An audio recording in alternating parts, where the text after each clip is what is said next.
어느 골목길에서 어떤 술 취한 노인이 비틀거리면서 길을 걷고 있는 것을 한 소년이 발견합니다. 그래서 얼른 뛰어가서 그 할아버지를 부축하면서 이렇게 말합니다. 할아버지, 제가 좀 도와드릴게요. 그랬더니 그 할아버지가 하는 말이, 나는 괜찮다. 대신 저 제멋대로 흔들리는 전봇대 좀 잡아주려구나. 술 취하면 우리가 분별력이 없어집니다. 사리 분별력이 없어지고 제대로 사고할 수가 없게 되죠. 빨리 그 술 취한 자리에서 깨어야 할 것입니다. 이것이 우리의 우리의 영혼이 잠들어 있거나 무언가에 취해 있다면 그것처럼 심각한 문제가 없을 것입니다. 술 취한 사람이 자신이 술 취했다라고 말하는 법이 거의 없죠. 자신은 괜찮다라고 생각을 합니다. 그와 같이 오늘 나도 신앙생활을 하는 나는 괜찮다라고 생각할지 모르지만 자신만 그렇게 생각할 뿐 그 심각성을 우리가 알지 못한다면 참 난감합니다.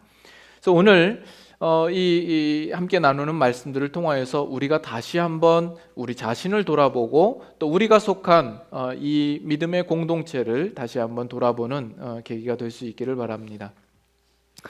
우리가 지난주에는 새우구이 축제를 가졌고 정말 하나님의 은혜 가운데 그 모든 행사를 잘 마쳤습니다. 그래서 이제 내년 새우구이 축제를 광고합니다. 지난주에 그 새우구이 진행을 맡으신 집사님이 그런 얘기를 분명히 하셨죠. 이것이 끝이 아니라 내년 새우구이를 위한 시작이라고. 그래서 우리는 1년 12달 새우구이입니다. 그래서 우리가 그리스도의 증인된 자로 살아가는 것, 그것이 우리의 분명한 사명이고 또 이 교회가 맡아야 하는 분명한 역할이고 책임인 줄로 압니다. 여러분들도 그렇게 인식하시고 우리가 또 한 해를 또 그렇게 사실 수 있기를 바랍니다.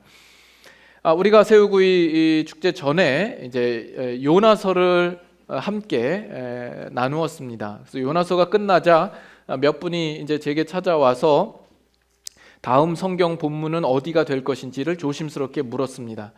그런데 이제 제가 대답을 하지 않은 거죠. 그 이유는 서프라이즈. 그래서 오늘 이제 오셔서 이제 확인을 하시라고 한 겁니다. 보통 우리가 이제 신약 성경을 한번 말씀을 나눴으면 구약에도 한번 가보고 또 다시 신약으로 돌아가고 이런 계획을 가지고 있는데, 지난번 나누었던 요나서가 유난히 짧았고 그래서 구약 성경 중에 우리가 하나를 더 선정해서 나누기를 바래서 오늘 이렇게 느헤미야서를 가지고 나왔습니다. 이 느헤미야서는 아마 여러분들이 많이 익숙치 않고 생소하게 여겨지실 분들이 많이 있을 줄로 압니다. 이 느헤미야서는 많이 인용되는 경우도 많이 없고 설교 본문으로 채택되는 경우도 별로 없고 또 신앙생활 오래 하셨던 분들도 이 느헤미야서 중에서는 암송 구절이 아마 없을 겁니다.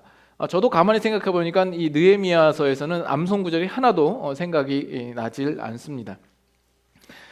그러나 오히려 그렇기 때문에 이 느헤미야서가 우리에게는 더 관심이 가게 되고 호기심이 들지 않을까 이렇게 생각을 합니다. 하나님의 말씀이 언제나 그렇듯이 우리가 그 말씀을 자세히 들여다보면 그 말씀 속에서 이 시대 가운데 우리가 처해 있는 상황과 처지에 꼭 필요한 말씀을 우리가 받게 됩니다. 그래서 오늘부터 이제 느헤미야서를 여러분들과 함께 나누게 될 텐데, 여러분들이 이 말씀을 대하면서 가지셔야 할 여러분들의 마음 자세는 하나님께서 이 말씀을 통하여서 오늘 나에게 또 우리에게 무엇을 말씀하시려고 하는가, 그것을 기대하며 소망하는 마음으로 듣기를 바라고 또 경청하실 수 있기를 바랍니다. 그럴 때 분명 여기에 있는 이 말씀들은 우리와 전혀 상관없는 말씀이 아니라 우리에게 꼭 필요한 말씀이 될 줄로 믿습니다. 그래서 오늘 느헤미야를 시작하면서 먼저 느헤미야서를 여러분들이 잘 모르시기 때문에 이 시대적인 배경을 먼저 설명을 해야 되겠습니다. 근데 이 중에 오신 분들이 다 제각기 구약의 역사와 배경에 대하여서 그 가지신 지식이나 그 수준이 다 다르기 때문에 어디서부터 시작을 해야 될지 좀 고민이 됩니다. 물론 신앙생활을 오래 하신 분이나 성경을 여러 번 읽어보신 분들에게는 큰 어려움이 없겠습니다만은 지난번에 제가 다락방에 들어가서 보니까 이제 막 우리 교회에서 신앙생활을 시작하신 분의 얘기가 설교가 이미 성도들이 다 알고 있다라는 전제하에 나누는 말씀이기에 다소 이해하기가 어렵다라는 이야기를 하십니다. 그래서 오늘은 친절한 창민 씨가 이 구약 성경의 전체적인 흐름을 간략하게 소개를 하면서 시작을 하려고 합니다. 우리 아브라함 때부터 시작을 해볼까요? 그 아브라함 때는 이스라엘 민족이라는 그런 이름 자체가 없었습니다. 하나님께서 아브라함 그 한 사람을 부르신 거죠. 그래서 아브라함을 불러서 내가 너로 큰 민족을 이루겠다 이렇게 약속하시고 언약을 맺으십니다. 그 아브라함이 이삭을 낳고 이삭이 야곱을 낳고 이 야곱이 12아들을 낳습니다. 그래서 이 야곱의 12아들이 나중에 12지파의 이름이 되고 그들이 그 지파마다의 족장이 되는 그런 그 결과가 나옵니다. 이 야곱이 야복강에서 천사와 씨름하여서 새롭게 얻은 이름이 이스라엘이죠. 그것이 이스라엘의 국호가 이제 되는 겁니다. 그 12아들 중에 이제 요셉이 그 형들에게 팔려서 애굽으로 가게 되죠. 그래서 이 요셉이 우여곡절 끝에 애굽의 총리가 됩니다. 그러자 이 야곱과 그 모든 가족들이 애굽으로 이민을 가게 되죠. 거기서 많은 시간들이 보내지게 되고 애굽 땅에서 이스라엘 백성들이 번성하게 됩니다. 그래서 그 수가 많아지자 애굽 왕이 이 이스라엘 민족을 견제하고 긴장하게 됩니다. 그래서 이스라엘 백성들을 노역을 시켜서 이스라엘 백성들이 괴로움을 당하게 되죠. 그래서 하나님께서 그 전에 아브라함에게 예언하셨던 그 예언의 때가 찾아 이제 모세를 세워서 이스라엘 백성에게 보내고 이스라엘 백성들을 출애굽을 시키는 것이죠. 그래서 광야에서 40년을 지나고 가나안 땅에 결국 들여보내게 됩니다. 거기서 지내는 동안 이 이스라엘 백성들이 주변 국가를 보니까 다 왕이 있는데 자기들은 없으니까 우리에게도 왕을 주십시오. 그래서 초대 왕이 사울이 되는 거죠. 그리고 2대 왕이 그 뒤를 이어서 다윗이 되는 겁니다. 다윗은 너무나도 잘 아시고 유명합니다. 이 다윗 때에 이스라엘은 황금기를 맞이하여서 최대의 영토를 얻게 됩니다. 다윗이 죽고 그 아들 솔로몬이 왕이 되죠. 그리고 솔로몬이 죽자 그 신복 중에 하나가 반역을 일으켜서 12지파 중에 10지파를 이끌고 북이스라엘을 세웁니다. 그리고 솔로몬의 아들이 나머지 2지파를 가지고 남쪽 유다를 세우게 되는 것이죠. 그래서 이 남유다는 다윗의 혈통을 계속 면면히 이어가게 됩니다. 그렇게 지내다가 이제 북이스라엘이 BC 722년에 아수르에 의하여서 망하게 됩니다. 여기서부터는 스크린을 좀 보여주실까요? 우리 집사님께 좀 이걸 만들어 달라고 부탁드렸더니 이렇게 그림까지 넣어서 아주 예쁘게 잘 만들어 주셨습니다. BC 722년에 북이스라엘은 아수르에 의하여서 멸망을 당하게 됩니다. 그리고 남유다도 BC 586년에 바벨론에 의하여서 멸망을 당하게 됩니다. 그 멸망을 당할 때 예루살렘 성전이 함락되게 됩니다. 예루살렘 성전이 무너지게 되고 대부분의 이 유다 백성들은 바벨론으로 포로로 잡혀가게 되는 거죠. 그러다가 BC 539년에 이 바벨론은 또 바사에 의하여서 멸망합니다. 바사는 페르시아를 가리켜서 이야기를 하는 거죠. 이 바사 왕 중에 이제 고레스라는 이름이 성경에도 등장을 하는데 이 고레스의 은혜를 입어서 유다 민족들이 그때부터 귀환을 시작하게 됩니다. 그래서 1차 귀환이 이제 수룹바벨이라 하는 유다 총독의 주도하에 귀환이 됩니다. 그래서 BC 538년에 유다 백성들이 예루살렘에 가서 예루살렘 성전을 재건축하게 됩니다. 그래서 성전입니다. 성전을 재건축하게 됩니다. BC 515년에 결국 완공하게 되고, 그 다음에 에스라, 우리 지금 보고 있는 느헤미야 바로 앞에 있는 책이 에스라입니다. 학사 출신이죠.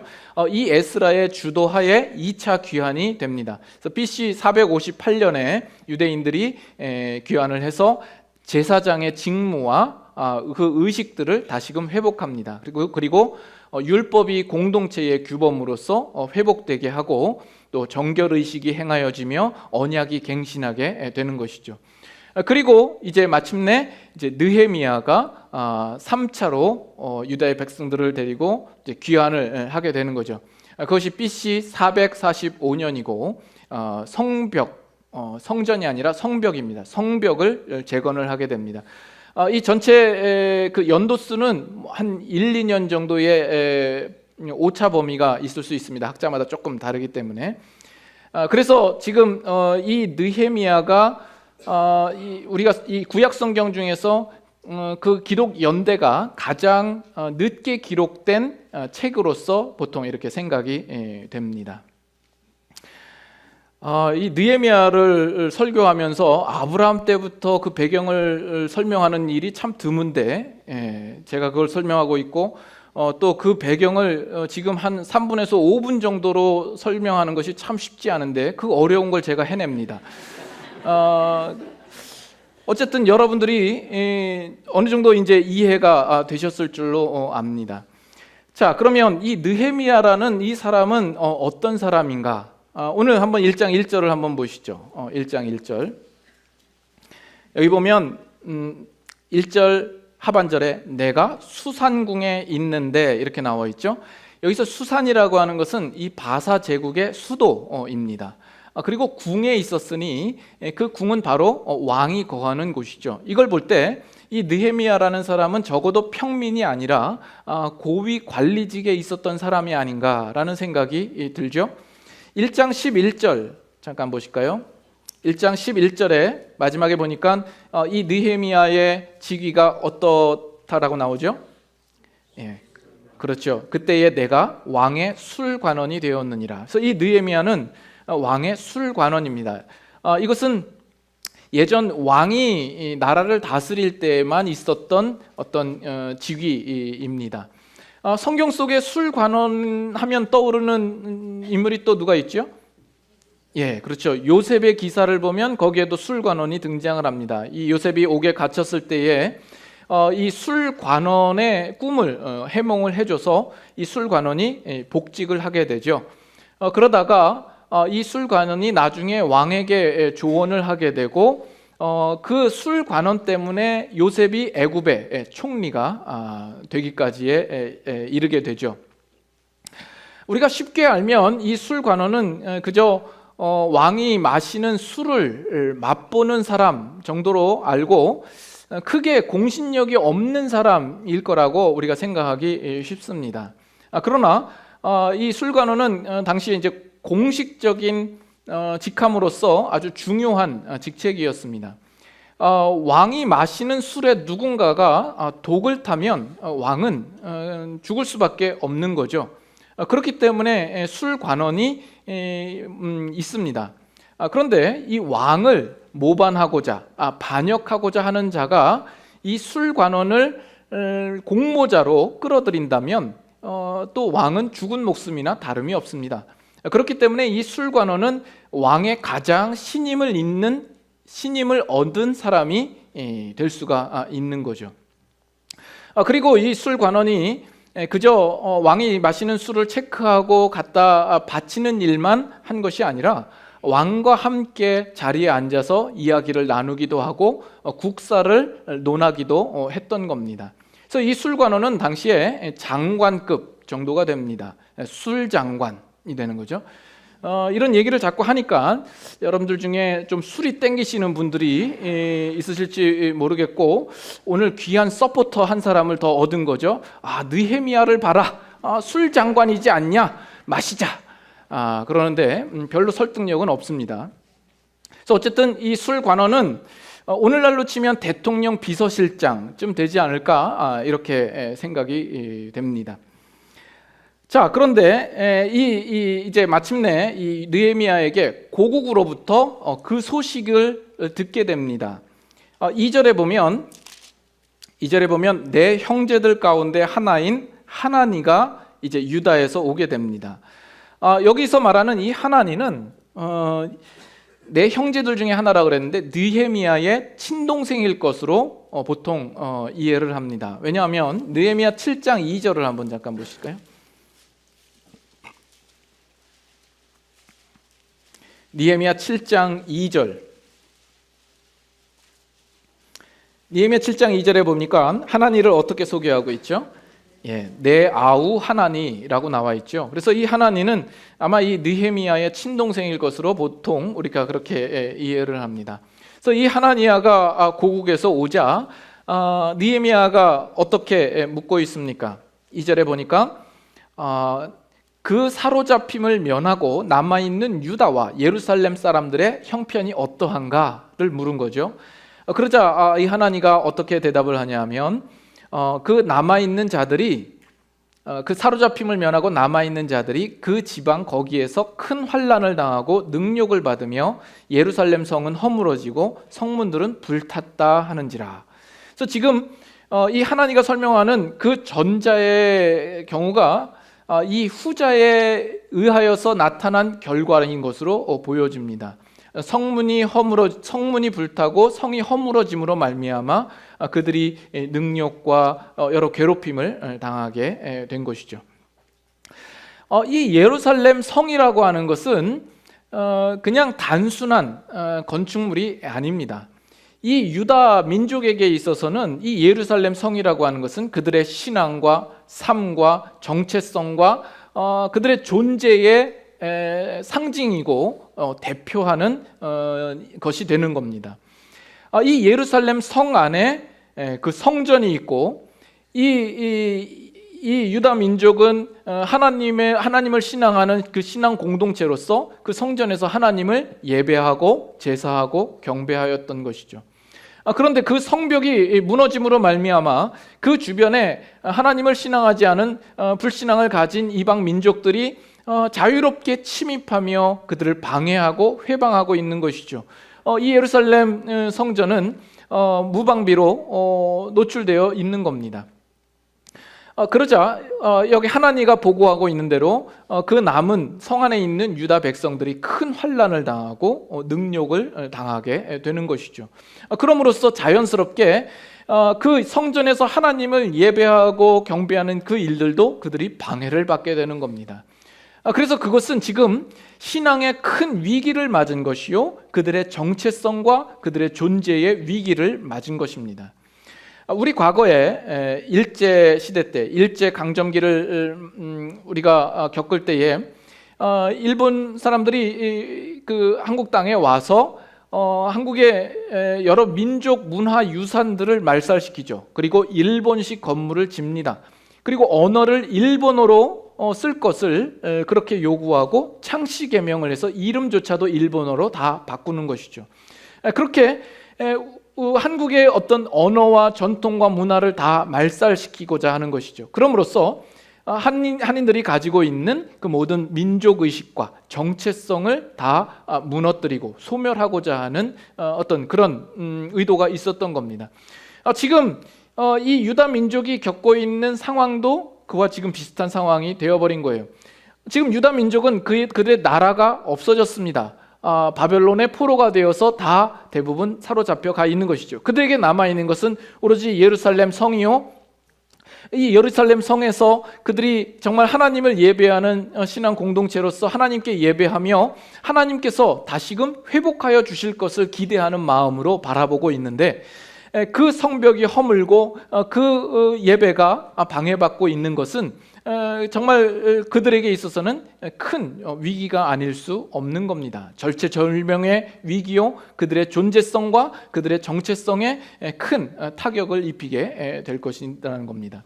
그래서 지금 느헤미야서를 읽으시면 1장부터 7장까지의 내용이 rebuilding the wall, 그것이 전체 주제입니다. 그 성벽을 다시 쌓는 문제인데 그것은 단지 그 성벽을 쌓는 문제가 아니라 renewing their faith, 그들의 신앙을 다시금 갱신하고 그들의 신앙을 새롭게 하는 그 주제와 아주 밀접하게 연관이 되어 있는 겁니다. 그래서 우리가 느헤미야서를 읽을 때에는 어떤 그 이해를 가지고 읽지 않으면 안 되는 겁니다. 그래서 오늘 이 유다 민족이 당한 이 현실을 보면서 우리가 오늘 생각해 볼 것은 오늘 우리의 삶 가운데에서도 무너진 성벽은 없는가 하는 겁니다.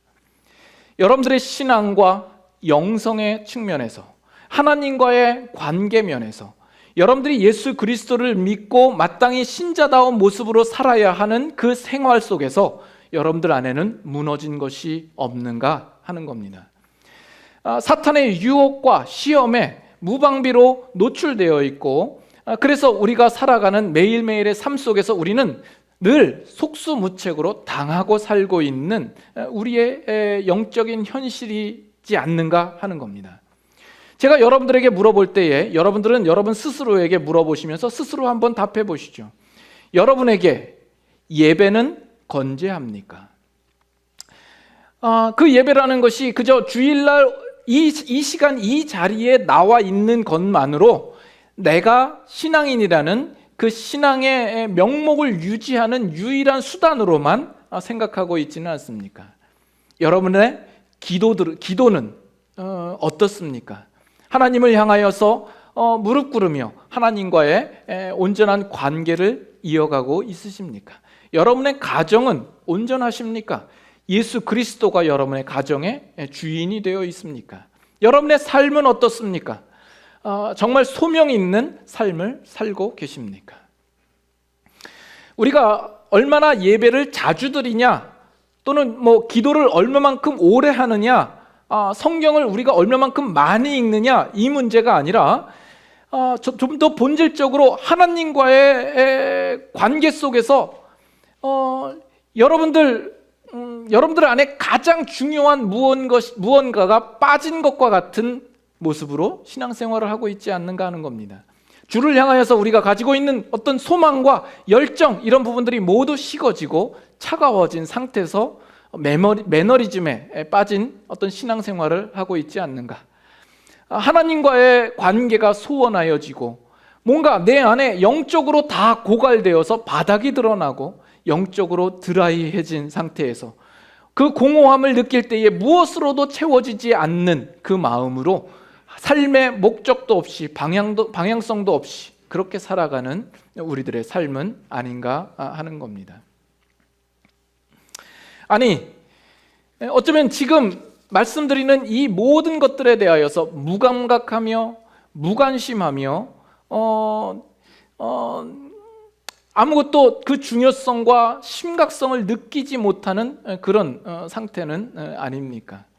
내가 살아가는 현실의 문제만 급급하다 보니 정말 이러한 문제에 대하여서 전혀 바라보지 못하는 그런 모습으로 서 있지는 않는가 하는 겁니다.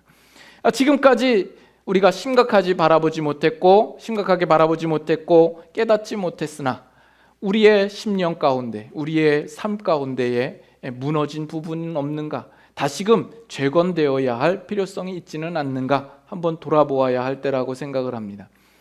지금 그 유다 백성이 예루살렘 성 안에 살면서 그들 앞에서 이 예루살렘 성이 훼손되고 다 무너지고 그렇게 되어 버렸습니다. 그런데 이 유다 백성들은 그 일들에 대하여서 다 수수방관하고 그것을 방치해두고 그들이 힘을 합하여서 그것을 일으킬 의지를 전혀 보이지 않고 있습니다. 혹시 오늘 우리도 그와 같은 모습으로 살고 있지는 않는가 하는 것이죠. 이 문제에 대해서 저도 예외일 수 없습니다. 저 자신을 바라볼 때 영적으로 무너진 부분들이 분명히 있습니다. 지금까지 그것들을 다 방치해두고 언젠가 다시 일으키리라 미뤄두고 차일피일 미뤄두고 놔두었던 그런 부분들이 있습니다. 이 말씀이 저를 책망합니다. 여러분들에게도 이 말씀이 책망으로 다가오고 계십니까?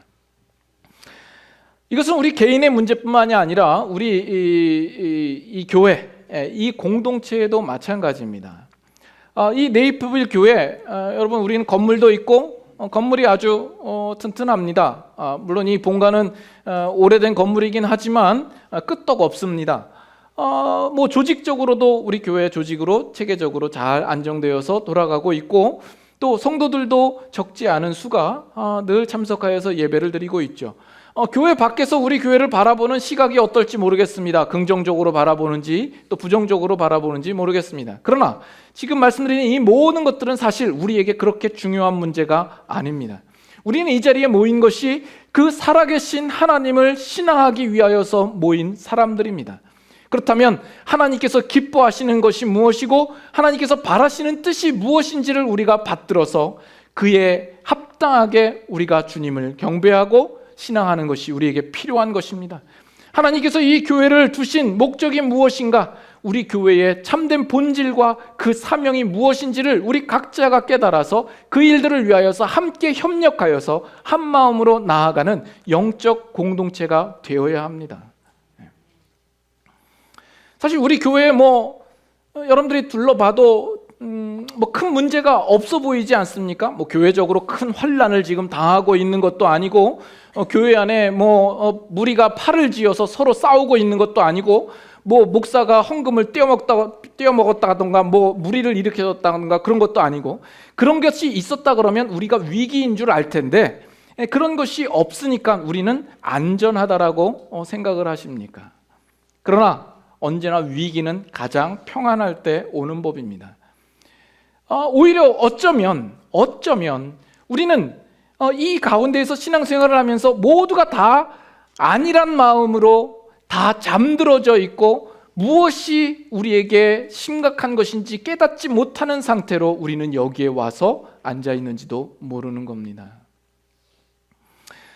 혹 여러분들 중에 우리 교회의 여러 가지 문제점이나 또 여러 가지 부족한 부분들을 보고 알고 계시는 분들이 있을지 모르겠습니다. 그런 분들은 왜 또 가만히 있습니까? 나서서 그 부족한 부분을 선한 마음으로 채우려고 하는 그 일들에 왜 나서지 않고 있는가 하는 거죠.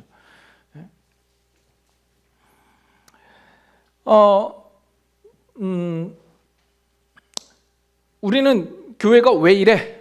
그러면서 비판하고 비난하기를 좋아하고 말하기를 좋아합니다. 그리고 남의 탓으로 돌리기를 좋아합니다.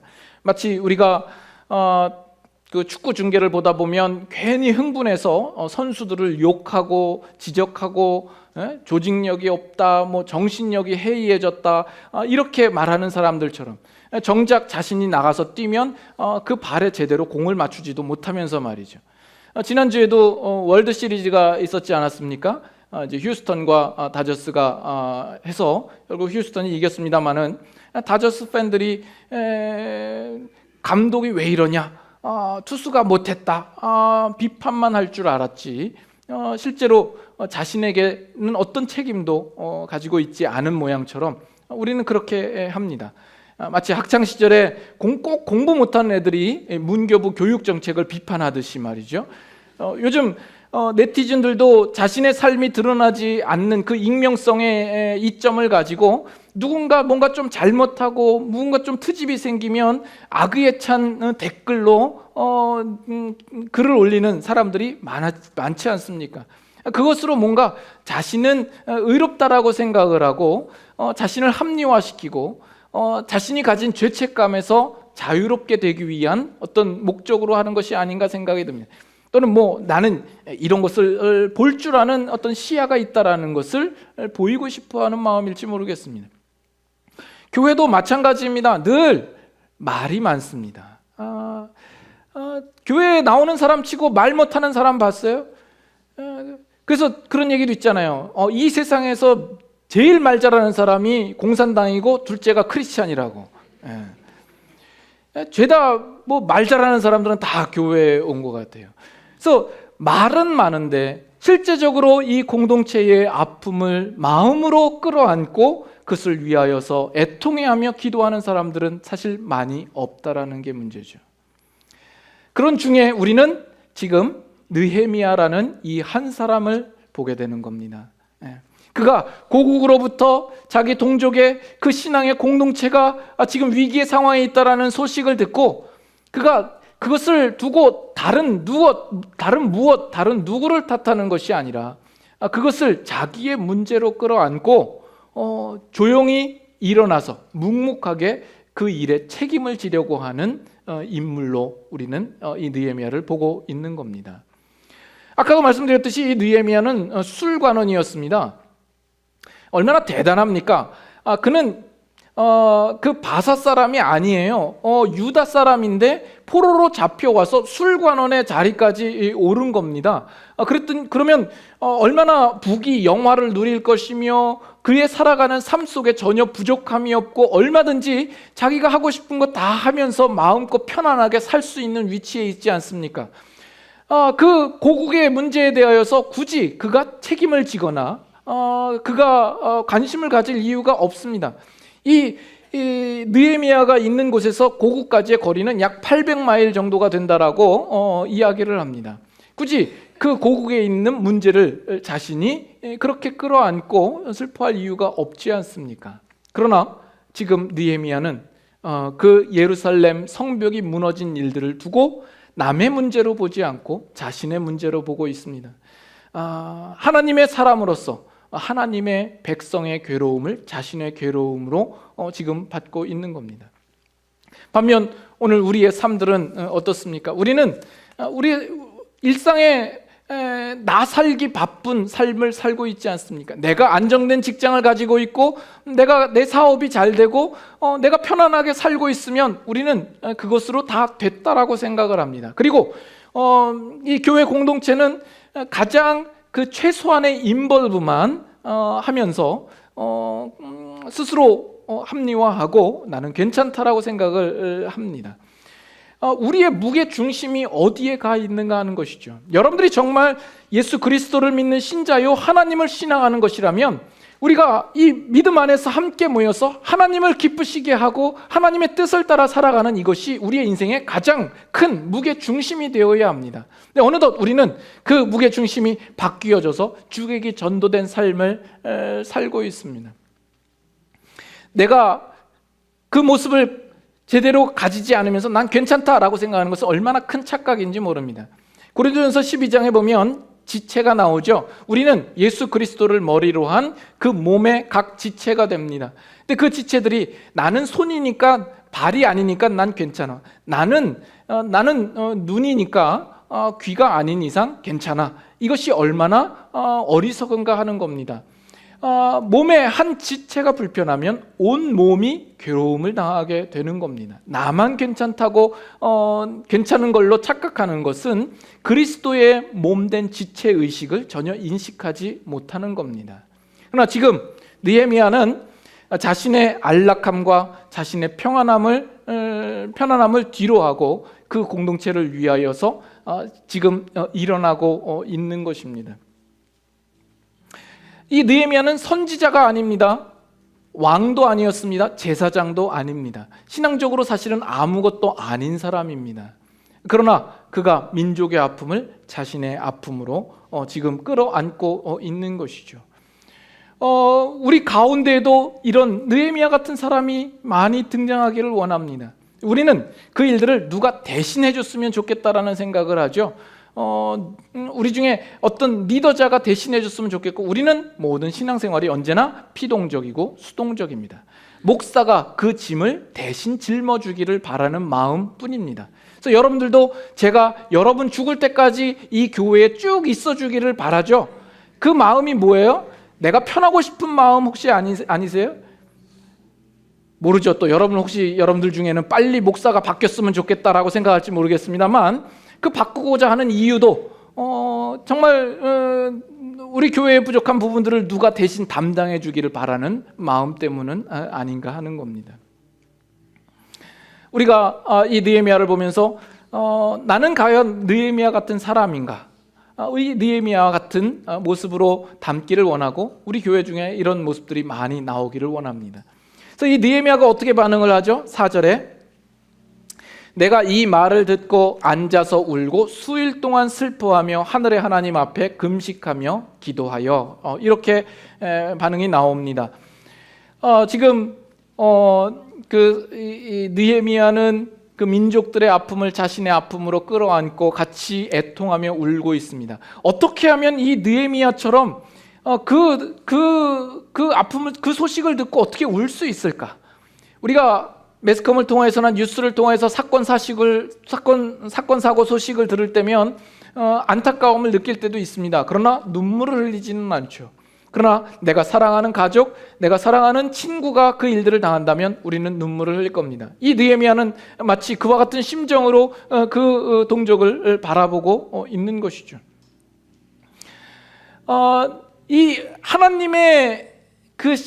하나님을 예배하는 그 공동체가 올바로 세워지지 않으면 나도 온전해질 수 없다라는 사실을 이 느헤미야는 알고 있는 겁니다. 그 예배 공동체가 올바로 세워져야만이 자신도 그 존재의 의미가 있다라는 것을 아는 거죠. 한 나라가 망하면 그 나라의 국민은 더 이상 설 자리가 없어지는 겁니다. 그 존재 가치가 없어지는 겁니다. 그 나라가 건재하고 올바로 튼튼하게 서 있을 때만이 그가 떳떳하게 설 수 있으며 자기 나라에 대하여서 자부심을 갖고 그가 한 국민으로서 그 의미를 가질 수 있는 것이죠. 그래서 이 느헤미야는 지금 그 예배 공동체와 자기 자신을 함께 동일시하고 있습니다. 제가 종종 이제 예전에 제가 이제 그 산기도를 다녔던 이야기를 종종 드렸었죠. 그 북한산 끝자락에 이제 감람산 기도원이 있고 이제 그 산 뒷길을 올라가면 많은 사람들이 와서 기도를 합니다. 이 중에도 그곳에 가보신 분이 종종 있는 것을 제가 압니다. 참 그곳을 가보고 참 놀랐습니다. 처음에 제가 가게 된 이유도 이제 제가 속해 있는 대학부에서 여름에 이제 한 차례씩 이제 그 기도원 그 산기도를 가는 프로그램이 있는 거예요. 그런 시간이 있어서 이게 산기도를 가면 거기서 밤을 새고 오나 이런 생각이 들어서 잘 됐다 싶어가지고 이제 두꺼운 옷을 챙겨가지고 가방에 넣고 이제 그러고 간 겁니다.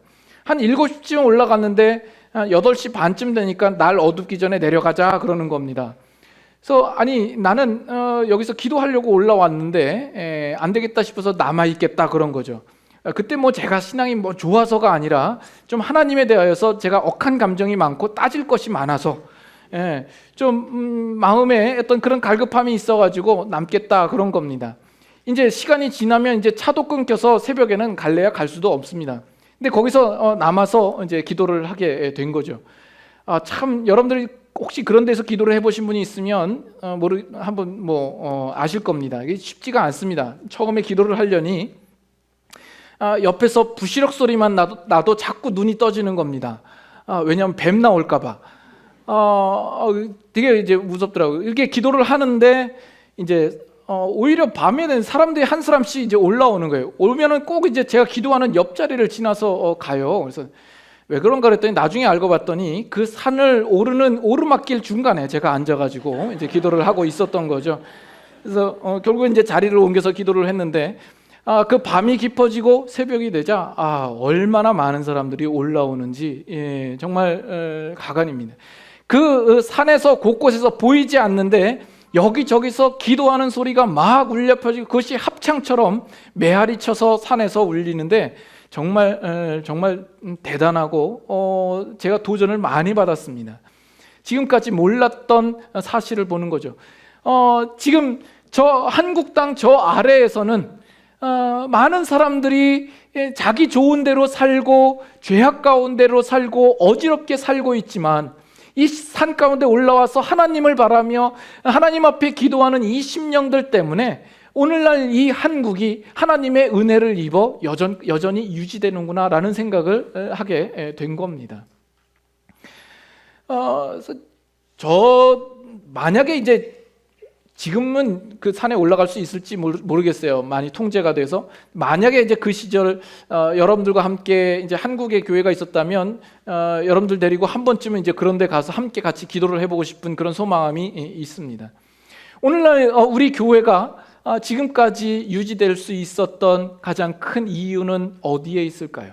목사가 잘나서도 아니고 몇몇 똑똑한 사람이 있어서도 아니고 끊임없이 새벽마다 나와서 교회를 끌어안고 자기의 문제로 알고 애통하며 울며 기도했던 그 기도의 사람들이 있었기 때문에 오늘날 이 교회가 지금까지 유지되지 않았나 생각이 됩니다. 우리는 그와 같은 마음이 필요합니다. 이 느헤미야가 다시 한번 보시죠. 앉아서 울고 수일 동안 슬퍼하며, 여기까지는 자포자기하는 모습입니다. 체념하는 모습이죠. 이것으로는 아무 역사도 일어나지 않습니다. 그러나 그 뒤에 하늘의 하나님 앞에 금식하며 기도하여, 금식하며 기도하는 자리까지 그가 가고 있는 겁니다. 이것은 가장 적극적인 행위이며 그가 소망을 가지고 포기하지 않는 것이며 하나님을 향하여서 기대하는 마음이 있는 겁니다.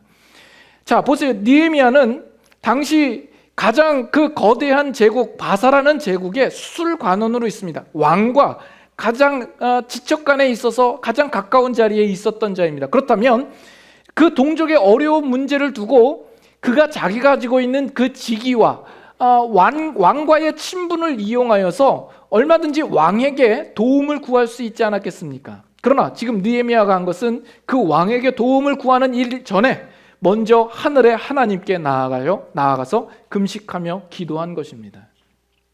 이 금식하며 기도하는 이것이 어떤 의미인가?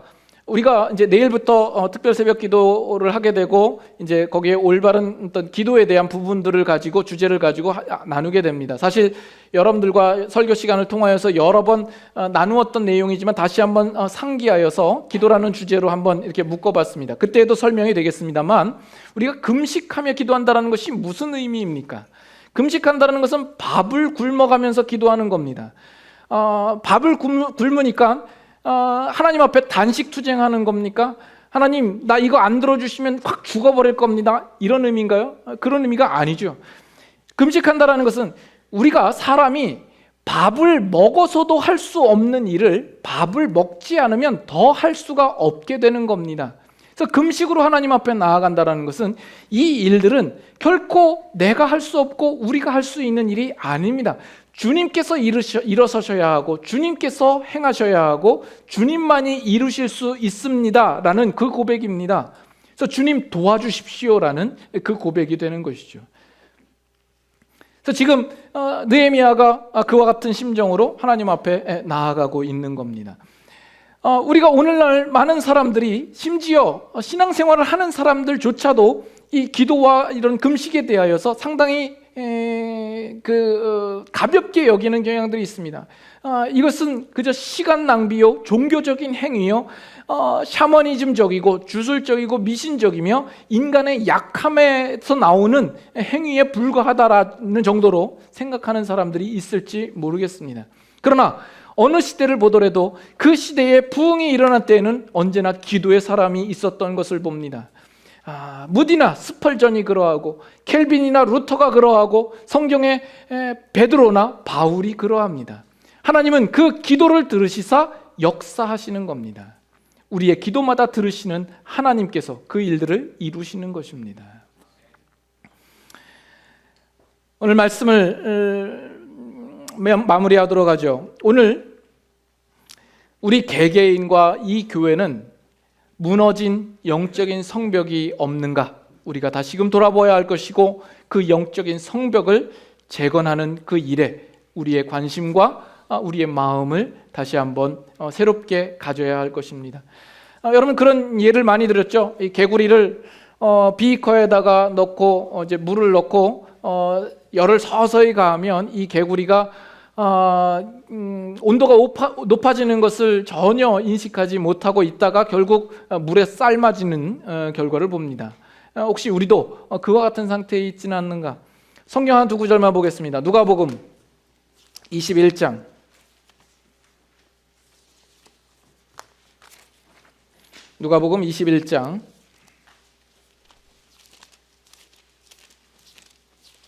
34절.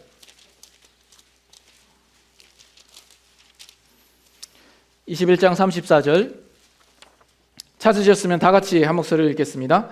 너희는 스스로 조심하라. 그렇지 않으면 방탕함과 술 취함과 생활의 염려로 마음이 둔하여지고 뜻밖의 그날이 덫과 같이 너희에게 임하리라. 너희는 스스로 조심하라 이야기를 합니다. 그래서 방탕함이 등장합니다. 방탕함이 뭡니까? 여러분 방탕하세요? 방탕함이 우리가 그냥 유흥을 즐기고 쾌락을 즐기는 것이 방탕함입니까? 방탕함이라고 하는 것은 하나님께서 우리에게 목적하신 그 뜻대로 우리의 시간과 그 삶을 사용하지 않으면 그 삶은 방탕한 겁니다. 아무리 사회적으로 의미 있는 일을 행하고 우리가 바쁘게 산다 할지라도 우리의 주어진 시간을 하나님의 뜻에 맞게 우리가 살지 않는다면 그것은 하나님 앞에 방탕한 삶이 될 수밖에 없는 겁니다. 여러분 술 취하십니까? 술을 먹어야만 술 취함입니까? 술 취함은 하나의 대표이고 우리는 술에만 취하지 않습니다. 온갖 것에 우리는 취해서 삽니다. 돈에 취하기도 하고 성공에 취하기도 하고 행복에 취하기도 하고 자녀에 취하기도 하는 겁니다. 생활의 염려, 이 부분은 두말할 나위 없죠. 여러분들이 매일매일 삶 속에서 가지는 것 아닙니까? 이러한 것들로 말미암아 어떻게 된다고요? 마음이 둔하여지고 뜻밖의 그날에 덫과 같이 임하리라라고 이야기를 합니다. 오늘 술 얘기를 많이 하는데 술주정뱅이 친구를 둔 두 친구가 그날도 술이 취해서 기찻길을 엉금엉금 기어가고 있었습니다. 그래서 처음 그 앞에 가는 친구가 뒤에 있는 친구에게 말합니다. 야, 왜 이렇게 사다리가 기냐? 좀 쉬었다 가자. 그러니까 뒤에 있는 친구가 하는 얘기, 야, 저기 뒤에 엘리베이터가 올라온다. 그거 타고 가자. 그런 거죠. 지금 위기가 닥쳐오고 있는데 전혀 위기인 줄 알지 못하는 겁니다. 우리의 삶 가운데 우리가 뭔가에 취해 있어서 방탕한 삶을 삶으로 또 생활의 염려로 인하여서 마음이 둔하여지고 그날의 덫과 같이 임할 것을 보지 못하는 것이죠. 그래서 예수님께서 우리에게 뭐라고 말씀하신다고요? 너희는 스스로 조심하라 말씀하는 겁니다. 한 구절만 더 보겠습니다. 디모데후서 2장 3절 4절입니다.